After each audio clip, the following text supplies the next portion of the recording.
দেখো, এই ভিডিওর মাধ্যমে আমি তোমাদের 2026 সালে হয়ে যাওয়া মাধ্যমিক পরীক্ষার ভূগোল বিষয়ের প্রশ্নপত্র এবং তার সঠিক অ্যান্সার নিয়ে অ্যানালাইসিস করে দিচ্ছি। তোমরা যারা মাধ্যমিক পরীক্ষা দিয়েছো অবশ্যই অ্যান্সারগুলোকে পারলে মিলিয়ে নিও। আর 2027 সালে তোমরা যারা মাধ্যমিক পরীক্ষা দিতে চলেছো এই ভিডিওটি কিন্তু তাদেরকে ভীষণভাবে হেল্প করবে। দেখো, টোটাল মোট 90 নম্বরের পরীক্ষা হয়, তোমরা সবাই কম বেশি জানো। দেখো, ক বিভাগে মোট 14টা এমসিকিউ প্রশ্ন থাকে। ক বিভাগে তাহলে কি থাকছে না, 14টা হচ্ছে এমসিকিউ প্রশ্ন থাকছে। ওকে, দেখো প্রথম যে প্রশ্নটা ছিল বহির্জাত শক্তির মূল উৎস হলো, তাহলে এই বহির্জাত শক্তির মূল উৎস কি? সূর্য আমরা জানি, তাহলে এটা সঠিক উত্তর কি হবে?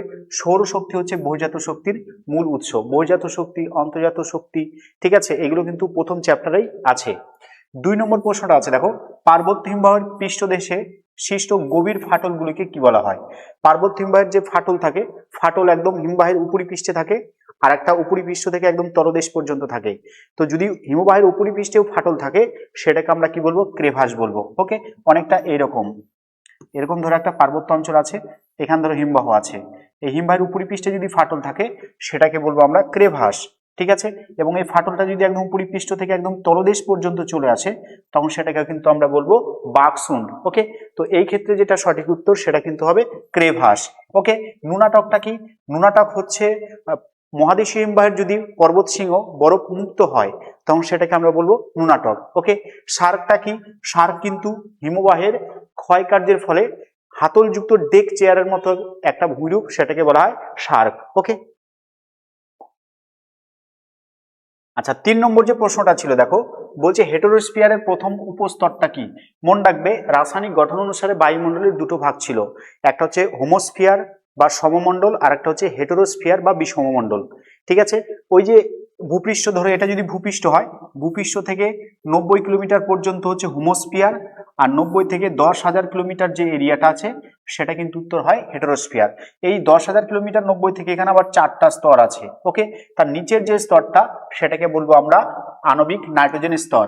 ওকে, 2 নম্বর স্তরটা হচ্ছে পারমাণবিক, 2 নম্বর স্তরটা হচ্ছে পারমাণবিক অক্সিজেন স্তর, 3 নম্বর হচ্ছে হিলিয়াম স্তর, আর একদম সবার উপরে যেটা আছে সেটা হচ্ছে পারমাণবিক হাইড্রোজেন স্তর। হাইড্রোজেন গ্যাস কিন্তু সবচেয়ে হালকা, তাই বায়ুমণ্ডলের সবচেয়ে উপরের স্তরে যে গ্যাসটা থাকে সেটা কিন্তু হাইড্রোজেন স্তর বা হাইড্রোজেন গ্যাস হয়। 4 নম্বর যে প্রশ্নটা আছে, দেখো বলছে আল্পস পর্বতের উত্তর ঢালে যে স্থানীয় বায়ু প্রবাহের ফলে বরফ গলে যায়, বরফ গলে যায় মানে এটা একটা উষ্ণ স্থানীয় বায়ু। এই চিনুকটাও কিন্তু উষ্ণ স্থানীয় বায়ু, ফনটাই কিন্তু উষ্ণ স্থানীয় বায়ু।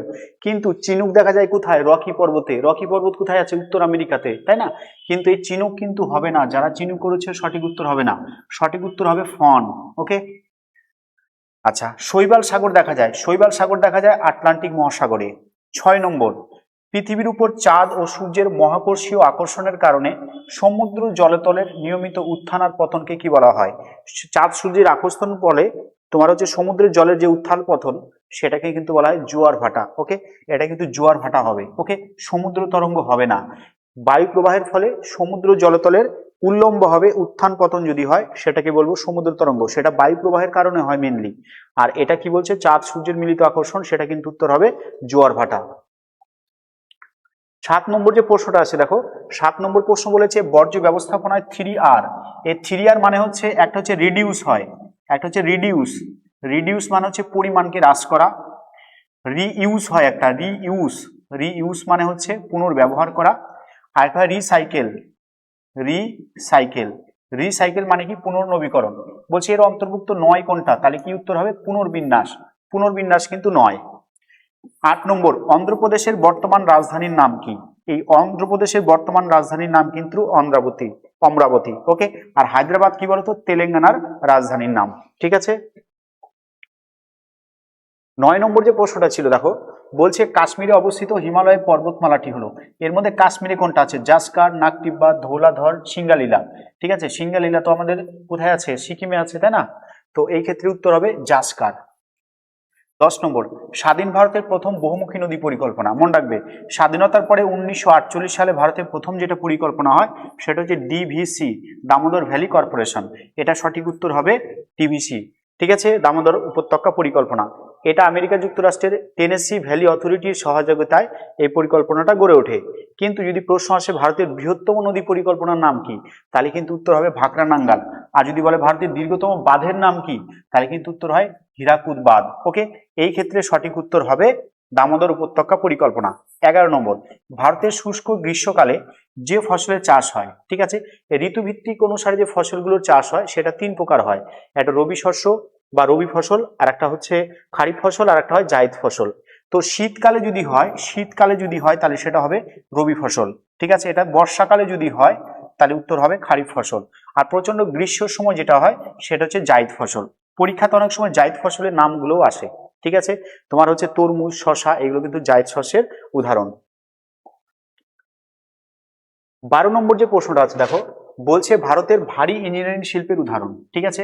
ভারী ইঞ্জিনিয়ারিং শিল্প, মাঝারি ইঞ্জিনিয়ারিং শিল্প আর হালকা ইঞ্জিনিয়ারিং শিল্প। ইঞ্জিনিয়ারিং শিল্পকে কিন্তু মোট 3 ভাগে ভাগ করা হয়। তো ভারী যেটা সেটা হচ্ছে রেল ইঞ্জিন, বৈদ্যুতিকটা কিন্তু হালকা ইঞ্জিনিয়ারিং শিল্পের উদাহরণ হয়। আচ্ছা, ছত্রপতি শিবাজি আন্তর্জাতিক বিমানবন্দর কোথায় আছে? এটা কিন্তু উত্তর হবে মুম্বাইতে। কলকাতাতে হবে না, চেন্নাইতে হবে না, দিল্লিতে হবে না, এটার উত্তর হবে মুম্বাইতে, ঠিক আছে।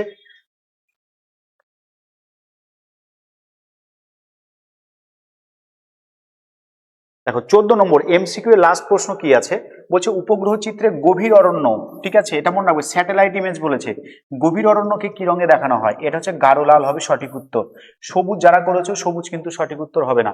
যদি পরীক্ষায় প্রশ্ন আসতো টোপোগ্রাফিক্যাল ম্যাপে বা ভূ বৈচিত্র্য সূচক মানচিত্রে অরণ্যকে কোন কালারে দেখানো হয়, সেক্ষেত্রে কিন্তু সবুজ হতো। কিন্তু এখানে যেটা বলেছে উপগ্রহ চিত্র স্যাটেলাইট ইমেজ, সেখানে কিন্তু সবুজ মানে গাছপালা বা অরণ্যকে সবসময় রং দিয়ে দেখানো হয়, ঠিক আছে, মানে লাল রং দিয়ে দেখানো হয়। এরপর চলো শুদ্ধ অশুদ্ধ। শুদ্ধ অশুদ্ধ দেখো 6টা প্রশ্ন থাকে, 6 নম্বর, ঠিক আছে, এখানে 6 পাওয়া যায়। বলছে বিজ্ঞানী ব্যাগনল তীর্যক বালিয়াড়িকে বারখার নামকরণ করেছেন, এটা কিন্তু উত্তর ভুল হবে, ঠিক আছে, এটার উত্তর কি হবে? ভুল হবে। মেসোস্ফিয়ার স্তরে উষ্ণতা বাড়ার সাথে সাথে উচ্চতা বৃদ্ধির সাথে হয়।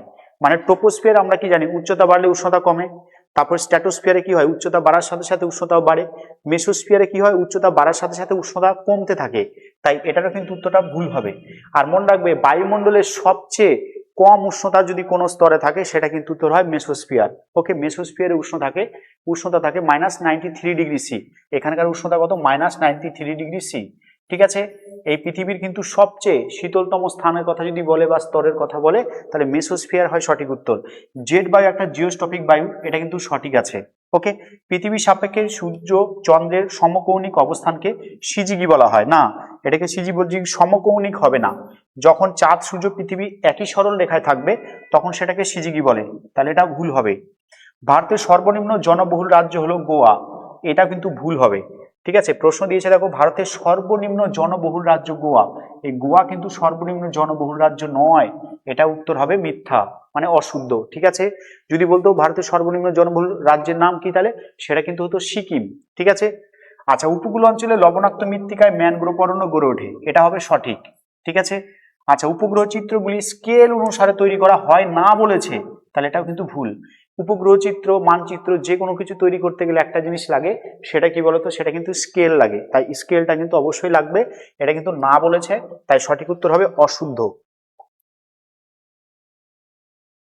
আচ্ছা, 2.2 আছে দেখো, বলছে উপযুক্ত শব্দ বসিয়ে শূন্যস্থান পূরণ করো, যে কোনো 6টা করতে বলেছে। বলছে অবরোহণ প্রক্রিয়ায় ভূমির উচ্চতার কি হয়? অবরোহণ এবং আরোহণ, প্রথম চ্যাপ্টারের একদম প্রথম যেটা মেন জিনিস জানতে হয়, অবরোহণ এবং আরোহণ। অবরোহণের ফলে কি হয় বলতো, ধরো একটা উচ্চ ভূমি এরকম আছে, উচ্চতা আস্তে আস্তে ক্ষয় পেয়ে পেয়ে কি হলো, উচ্চতা আস্তে আস্তে কমতে থাকে, ঠিক আছে, তাহলে উচ্চতার কি হবে? হ্রাস পাবে, এটা উত্তর হবে হ্রাস পায়। ওকে, মরু অঞ্চলে বায়ু আর জলধারার মিলিত সঞ্চয় কাজের ফলে গঠিত সমভূমি, এটা উত্তর হয় বাজাদা। বাজাদা বা বাহাদা হবে সঠিক উত্তর, ঠিক আছে। কোন স্থানের উষ্ণতা বৃষ্টিপাত লেখচিত্রে উষ্ণতার রেখাটি যদি বছরের মধ্যভাগে থাকে, বছরের মধ্যভাগ মানে কি জুন জুলাই এগুলো মাস, তো উষ্ণতা বৃষ্টিপাত যদি জুন জুলাই কম হয় তাহলে কোথায় হবে? আমাদের উত্তরগুলোতে তো তখনই বেশি হয়, জুন জুলাই মাসটায় কি হয়? গ্রীষ্মকাল হয়, তখন বৃষ্টিপাত হয়। তাহলে দক্ষিণগুলোতে তখন বৃষ্টিপাতটা থাকবে কম, উষ্ণতাটাও থাকবে কম, তাই এটা কি হবে উত্তর? দক্ষিণ গোলার্ধ হবে সঠিক উত্তর। ওকে, 4 নম্বর, জোয়ার ড্যাশ জোয়ার মুখ্য জোয়ারের প্রতিবাদ স্থানে একই সময়ে তৈরি হয়, এটা গৌণ জোয়ার হবে, ঠিক আছে। গৌণ জোয়ার মুখ্য জোয়ারের প্রতিবাদ স্থানে একই সময়ে তৈরি হয়। শীততাপ নিয়ন্ত্রিত যন্ত্র বায়ুমণ্ডলে ড্যাশ গ্যাস নির্গত হয়, এটা সিএফসি গ্যাস নির্গত হয়। ঠিক আছে, মানে হচ্ছে ক্লোরোফ্লোরোকার্বন। 6 নম্বর যে প্রশ্নটা আছে দেখো, বলছে আরাবল্লী পর্বতের পশ্চিমে অবস্থিত তৃণভূমিকে কি বলা হয়? সেটা বলা হয় বাগার। আরাবল্লী পর্বতের ঠিক পশ্চিমে অবস্থিত তৃণভূমিকে, হালকা তৃণভূমি, সেটাকে বলা হয় বাগার। জৈব বর্জ্য পদার্থগুলি জীবাণু দ্বারা বিয়োজন হলে সেটাকে বলা হয় কম্পোস্টিং। সেটাকে কি বলা হবে? না কম্পোস্টিং বলা হবে। আচ্ছা, এরপর চলো, এরপর বলছে দুটি একটি শব্দে উত্তর দাও। বলছে নদীর জলপ্রবাহ মাপার এককের নাম কি? এই নদীর জলপ্রবাহ মাপার দুটো একক আছে, একটা হচ্ছে কিউসেক, একটা হচ্ছে কিউসেক, আর একটা হচ্ছে কিউমেক। কিউমেক, এই দুটো হচ্ছে একক। আচ্ছা, সম্পৃক্ত বায়ুর আপেক্ষিক আর্দ্রতা কত হয়? মনে রাখবে, সম্পৃক্ত বায়ুর আপেক্ষিক আর্দ্রতা 100%। আর সম্পৃক্ত বায়ুর আপেক্ষিক আর্দ্রতা 100% হলে তখনই কিন্তু বৃষ্টিপাত হয়। ওকে, মেরু অঞ্চল থেকে কোন ধরনের সমুদ্র স্রোত প্রবাহিত হয়? মেরু অঞ্চল ঠান্ডা জায়গা, তাই শীতল সমুদ্র স্রোত কিন্তু প্রবাহিত হয়। ঠিক আছে, মানব শরীরে কোন বিষাক্ত গ্যাসের উপস্থিতিতে মিনামাটা, মিনামাটার কথা বললে অবশ্যই মনে রাখবে পারদ, পারদ দূষণের ফলে কিন্তু মিনামাটা রোগ হয়ে থাকে। ভারতের সর্বাধিক জলসেচ পদ্ধতির নাম কি? এটা হবে কূপ ও নলকূপ। ঠিক আছে, প্রায় 60% কিন্তু ভারতের জলসেচ করা হয় কূপ আর নলকূপের সাহায্যে। ভারতে উত্তর পূর্ব মৌসুম বায়ু কোথায় বৃষ্টিপাত ঘটায়? মনে রাখবে, ভারতে শীতকালে টোটাল 2 জায়গাতে বৃষ্টিপাত হয়। একটা হচ্ছে করমণ্ডল উপকূলে হয় তামিলনাড়ুতে, আর একটা হচ্ছে ভারতের উত্তর পশ্চিমে, এই যে পাঞ্জাব, হরিয়ানা, দিল্লি, কাশ্মীর, ওই জায়গাতে হয়। তো ভারতের উত্তর পশ্চিম যে জায়গাটা, সেখানে কিন্তু ভিন্ন কারণের জন্য শীতকালে বৃষ্টিপাত হয়, সেটাকে বলা হয় পশ্চিমী ঝঞ্ঝা। আর এটাতে হয়, এটা হচ্ছে করমণ্ডল উপকূলে যেটা, ঠিক আছে, তামিলনাড়ুর করমণ্ডল উপকূল, সেখানে কিন্তু শীতকালে বৃষ্টিপাত হয় উত্তর পূর্ব মৌসুম বায়ু। ঠিক আছে, তাহলে উত্তর কি হবে? করমণ্ডল উপকূল হবে সঠিক উত্তর। ঠিক আছে, 7 নম্বর প্রশ্ন আছে দেখো, বলছে ইন্টারনেট ব্যবহারের দিক থেকে বিশ্বে ভারতের স্থান কত? এটা একদম রিসেন্ট একটা প্রশ্ন, কারেন্ট অ্যাফেয়ার্স এর প্রশ্ন ধরা যেতে পারে। ভারত কিন্তু বর্তমানে সেকেন্ড হবে। ওকে, তাহলে 1 নম্বরে কি আছে? 1 নম্বর আছে চীন। তাহলে ইন্টারনেট ব্যবহারে কোন দেশ সবচেয়ে বেশি? সেটা হচ্ছে চীন। আর 2 নম্বর কি হবে? তোমার ভারত হবে, যেহেতু চীনের জনসংখ্যাটা বেশি। ভূবৈচিত্র্য সূচক মানচিত্রে কোন রেখার সাহায্যে ভূমির উচ্চতাকে দেখানো হয়? এটা বলা হয় সমোন্নতি রেখা। এটাই কোন রেখা বলা হয়? না সমোন্নতি রেখা কিন্তু বলা হয়। ঠিক আছে, তার সাহায্যে কিন্তু ভূবৈচিত্র্য সূচক মানচিত্রে ভূমির উচ্চতাকে দেখানো হয়ে থাকে, ব্রাউন কালারে বা বাদামি বর্ণের হয়ে থাকে। আচ্ছা দেখো, বাম দিক ডান দিক এখানে 4 নম্বরে থাকে, এইখানেও সবাই কিন্তু 4-এ 4 পেয়ে যায়, ভীষণ ইম্পর্টেন্ট, 4-এ 4 সবাই পায়। ছোটনাগপুর, এটা একটা মালভূমি, ছোটনাগপুর মালভূমিতে আছে দেখো পরেশনাথ পাহাড়। আসাম, আসামে কি আছে দেখো? বরদইছিলা, দইচিলা, এটা দইছিলা হয়, দেখবে বইতে দইছিলা আছে। মানে আমাদের পশ্চিমবঙ্গে যেটা কালবৈশাখী ঝড়, সেটাকে আসামে কি বলা হয়? বরদইছিলা বলা হয়। ঠিক আছে, আচ্ছা হিমালয়, হিমালয়ে যে অরণ্য দেখা যায় মেনলি সরলবর্গীয় অরণ্য, আর তার প্রধান গাছ হচ্ছে পাইন গাছ। চিকমাগালুর, চিকমাগালুর হচ্ছে কফি গবেষণাগার, এটা কোথায় আছে? না কর্ণাটকে আছে এই কফি গবেষণাগারটা। ওকে, এরপর দেখো 2 নম্বরে মোট 6টা প্রশ্ন থাকে, 6 দুগুণে 12। তোমাদেরকে বলে দিই, তোমরা যারা 27 সালে মাধ্যমিক দেবে, অর্থাৎ সদ্য ক্লাস 10-এ উঠেছো, তাদেরকে বলছি তোমাদের কিন্তু ভূগোলের ক্ষেত্রে, জিওগ্রাফির ক্ষেত্রে টোটাল শর্ট প্রশ্ন থাকে 58 নাম্বার। 58 নাম্বার কিন্তু শর্ট প্রশ্ন থাকে। ঠিক আছে, হিসাব করে দেখবে 58 কিন্তু শর্ট প্রশ্ন থাকছে। ওকে, আর মাত্র 32 নম্বর থাকছে বড় প্রশ্ন। এই 32 নম্বর মধ্যে 3 নম্বর থাকে 4টা, আর 5 নম্বর থাকে 4টা। 5 4-এ 20, 3 4-এ 12, 32। আর বাদ বাকি ম্যাপ পয়েন্টিং থাকে 10টা, এক একটার নাম হচ্ছে 1 করে। তো এই হিসাবে টোটাল 58। ঠিক আছে, 90-এর মধ্যে পরীক্ষা, তার মধ্যে 58 নম্বরে কিন্তু শর্ট প্রশ্ন। অতএব যারা ভূগোলে 100-তে 100 পায়, তারা কিন্তু টেক্সট বইগুলোকে খুঁটিয়ে খুঁটিয়ে পড়ে, টেক্সট বইগুলোকে তোমাদের ভালো করে পড়তে হবে। ঠিক আছে, আর আমাদের গাজল সিভিল সার্ভিস একাডেমিতে কিন্তু অফলাইনে জিওগ্রাফির উপর স্পেশাল ব্যাচে পড়ানো হয়। তোমরা যদি গাজলের কেউ আশেপাশে থাকো, কেউ যদি পড়তে চাও, অবশ্যই নিচে দেওয়া নাম্বারে কিন্তু যোগাযোগ করতে পারো। ওকে, আচ্ছা এরপর দেখো 2 মার্কের যে প্রশ্নগুলো আছে, বলছে দেখো মহাদেশ হিমবাহ কাকে বলে? হিমবাহ 3 প্রকার দেখবে, ব্যাগনল্ড, তোমার হচ্ছে আলমান 1948-এ হিমবাহকে 3 ভাগে ভাগ করেছেন, মহাদেশ হিমবাহ, পার্বত্য হিমবাহ, আর হচ্ছে উপত্যকা হিমবাহ, তাই না? তো সেই মহাদেশ হিমবাহ কাকে বলে এটা সংজ্ঞা দিতে হবে, দুটো বৈশিষ্ট্য, আর তোমার হচ্ছে একটা উদাহরণ আছে, সেই উদাহরণ দিলেই তুমি এখানে 2-এ 2 পাবে। মরু সম্প্রসারণের সংজ্ঞা চেয়েছে, ক্যাটাবেটিক বায়ু কাকে বলে বলেছে, আন্তঃক্রান্তীয় অভিশ্রুতি অঞ্চল, ঠিক আছে, বা এটাকে বলছে আইটিসিজেড। ওই আইটিসিজেড ডোলড্রাম ভীষণ ইম্পর্টেন্ট, তোমার হচ্ছে ক্লাইমেট চ্যাপ্টারে তোমাদের এটা আছে। চিকিৎসা সংক্রান্ত বর্জ্যের সংজ্ঞা। আচ্ছা, বর্জ্যের ব্যবস্থাপনায় ভরাটকরণ, এটা তো রিপিট হয় প্রশ্নটা। খাদার কি, ঠিক আছে, খাদার ভাঙ্গার, এটা হচ্ছে মৃত্তিকা চ্যাপ্টার আছে ভারতের। আর বলছে কারেওয়া, এটা কিন্তু একটা মৃত্তিকা চ্যাপ্টার থেকেই দিয়েছে, ঠিক আছে, জম্মু কাশ্মীরের উপত্যকাতে কারেওয়া মৃত্তিকা দেখা যায় যেখানে জাফরান চাষ ভালো হয়। তাহলে এই গেল তোমাদের শর্ট প্রশ্ন, ঠিক আছে, মানে এইখানে যেটা আলোচনা করলাম, এরপর ম্যাপ পয়েন্টিংটা শেষে আছে, ওটা ধরে তুমি যোগ করে দেখবে 58 নম্বর থাকে শর্ট। এরপর চলো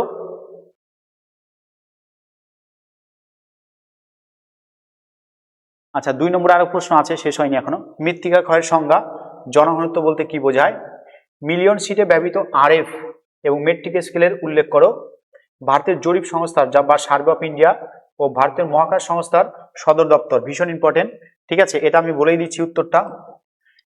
এটা সদর দপ্তর কোথায় আছে না, দেরাদুনে আছে, ঠিক আছে, দেরাদুনে আছে এটা। আর ভারতের মহাকাশ গবেষণা সদর দপ্তর, ইসরো সদর দপ্তর কোথায় আছে, বেঙ্গালুরুতে আছে এটা, ঠিক আছে, বেঙ্গালুরুতে কিন্তু এটা অবস্থিত। ওকে, আচ্ছা জনঘনত্ব তো পারবে। এরপর চলো 3 মার্কের যে প্রশ্নগুলো ছিল, দেখো বলছে ভীষণ ভালো প্রশ্ন এসছে এবার 3 মার্কের। তোমরা যারা 3 মার্কের পার্থক্যগুলো লিখেছো একদম ফুল নাম্বার পাবে, 5টা করে পার্থক্য লিখলেই তোমরা কিন্তু ফুল নম্বর পাবে। বলছে ইয়ারদান আর জুইগেনের মধ্যে পার্থক্য তুমি কিভাবে নিরূপণ করবে, মোট কথা ইয়ারদান আর জিউগেনের মধ্যে পার্থক্য দিতে হবে। এখানে দেখো 3 নম্বর পাবে। সমুদ্র বায়ু স্থলবায়ুর মধ্যে যে কোনো 3টা পার্থক্য উল্লেখ করে দিয়েছে, এখানে যেহেতু 3টা উল্লেখ করেনি তুমি এখানে 5টা পার্থক্য দিবে। এখানে 3টে বলেছে তুমি 3টে পার্থক্যই দেবে, কিন্তু বা সাইড অবশ্যই বিষয় বা ভিত্তি উল্লেখ করে পার্থক্যগুলোকে লিখতে হবে। আচ্ছা, শিল্প বর্জ্যের উৎস আর প্রভাবগুলি আলোচনা করো, অথবা বর্জ্যের ব্যবস্থাপনায় শিক্ষার্থীর ভূমিকা, ভীষণ ইম্পর্টেন্ট, এটা তুমি লিখতে পারলে কিন্তু ফুল নম্বরই পাবে। আবার দেখো একটা পার্থক্যমূলক প্রশ্ন দিয়েছে, বলছে ভারতের পূর্বঘাট আর পশ্চিমঘাট পর্বতের মধ্যে পার্থক্য, ঠিক আছে, ভারতের অটোমোবাইল শিল্পের বিকাশের প্রধান কারণগুলি আলোচনা করো। বর্তমান সময়ে ভারত কিন্তু অটোমোবাইল ইন্ডাস্ট্রিতে দ্রুত এগিয়ে যাচ্ছে, তার কারণগুলো জানতে হবে। আচ্ছা, ভূবৈচিত্র্য সূচক মানচিত্র এবং উপগ্রহ চিত্রের যে কোনো 3টা পার্থক্য লিখলেই কিন্তু তুমি 3-এ 3 পেয়ে যাবে। এর সাথে দিয়েছে দেখো দূরসংবেদন ব্যবস্থার সুবিধাগুলি আলোচনা করো, ঠিক আছে। তাহলে ভূগোল প্রশ্নটি এবার খুবই ভালো হয়েছে, পরিষ্কার কথা। 3 মার্কে যে প্রশ্নগুলো দিয়েছে খুব সুন্দর প্রশ্ন দিয়েছে, যারা একটু ভালো করে পড়াশোনা করেছো তাদের 90-এর উপরে কিন্তু নাম্বার অনেকেই পাবে। আর যারা একটু এক্সট্রাঅর্ডিনারি ভাবে পড়াশোনা করেছো, যাদের টার্গেট 100-তে 100 ছিল, অনেকেই কিন্তু 100-তে 100 পেয়ে যাবে। এই বছর কিন্তু সেরকম ভুল প্রশ্ন আসেনি, ঠিক আছে, যে তুমি 100 থেকে কম পাবে। যারা ভালো স্টাডি করেছো অনেকেই দেখবে ওয়েস্ট বেঙ্গলের 100-তে 100 পাবে। আচ্ছা, 5 নম্বর যেটা দিয়েছে দেখো, নদীর, এখান থেকে যে কোনো দুটো করতে হবে, ঠিক আছে, এটা হচ্ছে প্রাকৃতিক ভূগোল থেকে থাকে। নদীর সঞ্চয় কাছ থেকে 3টা ভূমিরূপ চেয়েছে, 3টা ভূমিরূপই লিখতে হবে, 3টা ভূমিরূপে লিখতে হবে, ডিটেলসে লিখতে হবে, ছবি দিয়ে লিখতে হবে, তাহলে তুমি 5-এ 5 পাবে। বায়ুমণ্ডল উত্তপ্ত হওয়ার পদ্ধতিগুলি আলোচনা করো, ঠিক আছে, ভীষণ ইম্পর্টেন্ট একটা প্রশ্ন। পরিচলন বৃষ্টিপাতের সৃষ্টি আর বৈশিষ্ট্য, এক কথায় পরিচলন বৃষ্টিপাত সম্পর্কে ডিটেলসে আলোচনা করব। 3টা বৃষ্টিপাত ছিল। আচ্ছা, জলবায়ুর উপর সমুদ্র স্রোতের প্রভাব, সমুদ্র স্রোতের প্রভাবগুলো আলোচনা করতে বলেছে, কার উপরে না জলবায়ুর উপরে। এই 4টার মধ্যে তোমাকে দুটো করতে হবে। এরপর 5 নম্বরে যেটা আছে দেখো, বলছে যে কোনো 2টি প্রশ্নের উত্তর দাও। বলছে ভারতের জলবায়ুর 5টি প্রধান নিয়ন্ত্রকের ভূমিকা আলোচনা করো, মানে ভারতের জলবায়ু নিয়ন্ত্রকগুলো লিখতে হবে, 5টা লিখতে হবে, ঠিক আছে। এটা হচ্ছে টোটালটা কি, ভারতের ভূগোল, ইন্ডিয়া থেকে দিয়েছে। ভারতের চা উৎপাদন অনুকূল প্রাকৃতিক পরিবেশের বর্ণনা, শুধুমাত্র প্রাকৃতিক পরিবেশগুলো চেয়েছে, অর্থনৈতিক পরিবেশ কিন্তু চায়নি। পূর্ব ও মধ্য ভারতে লৌহ ইস্পাত শিল্প গড়ে ওঠার কারণ, এটা একটা কমন প্রশ্ন। ভারতের জনসংখ্যার অসম বন্টনের প্রাকৃতিক কারণগুলি আলোচনা করো, এখানেও শুধু প্রাকৃতিক কারণগুলো লিখতে হবে, 5-6টা কারণ দিতে হবে, ডিটেলসে উদাহরণগুলো দিতে হবে, তাহলে তুমি ফুল নম্বর পেয়ে যাবে, ঠিক আছে। তাহলে এই গেল তোমাদের হচ্ছে 5 নম্বরে মোট 4টা প্রশ্ন, 5-4-এ 20। এরপর 10টা ম্যাপ পয়েন্টিং থাকে। দেখো ম্যাপ পয়েন্টিং গুলো কোথা থেকে থাকে, প্রথমে দিয়েছে দেখো কন্যাকুমারিকা, ঠিক আছে, লাদাখ মালভূমি, গোদাবরী নদী, চিল্কা হ্রদ, উত্তর পূর্ব ভারতের বৃষ্টির ছায়া অঞ্চল, ঠিক আছে, যেটা তোমরা শিলং দিয়েছো অনেকেই। আচ্ছা, মরুমৃত্তিকা অঞ্চল, দক্ষিণ ভারতের ক্রান্তীয় চিরহরিত বনভূমি দিয়েছে একটা। আচ্ছা, উত্তর ভারতের একটি গম উৎপাদক অঞ্চল, বৃহত্তম পেট্রোরাসায়নিক শিল্প কেন্দ্র, আর ভারতের প্রথম মেট্রো রেল শহর। ভারতের প্রথম মেট্রো রেল শহর মানে তোমাকে এখানে কলকাতাকে দেখাতে হবে, কলকাতাকে দেখাতে হবে। বৃহত্তম পেট্রোরাসায়নিক শিল্প কেন্দ্র কি হবে এটা, এটা তোমার উত্তর হবে জামনগর হবে। ওকে। উত্তর ভারতের একটা গম উৎপাদক অঞ্চল পাঞ্জাব হরিয়ানা দেখাতে পারো। দক্ষিণ ভারতের ক্রান্তীয় চিরহরিত অরণ্য ওই কেরালা উপকূল অঞ্চল দেখাবে। মরুমৃত্তিকা অঞ্চল মানে রাজস্থানের একদম বা পাটের মরুভূমি অঞ্চলটাকে দেখাতে হবে। ঠিক আছে, তাহলে এই গেল তোমাদের হচ্ছে টোটাল 90 নম্বরের প্রশ্ন, এবং শর্টগুলো আমি সব সঠিক উত্তরগুলো তোমাদেরকে অ্যানালাইসিস করে দিলাম। তো ভিডিওটি ভালো লাগলে অবশ্যই একটু লাইক করবে, আর পারলে একটু শেয়ারও করবে। ধন্যবাদ সবাইকে।